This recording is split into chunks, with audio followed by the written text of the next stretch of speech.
How to find your browsing data on Instagram. Hi guys, in this video I will show you how to clear um, all your cache on your Instagram application. It's so easy and quick, so let's jump in. First thing, go to your Instagram, click on your profile and click on those three lines up there. Now click on setting and click on account. Now scroll down and click on browser setting.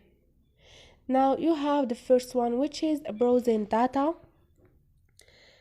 Clear your cookies and cache from the website you have visited while using Instagram.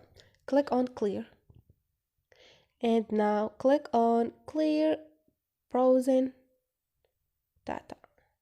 So this is it.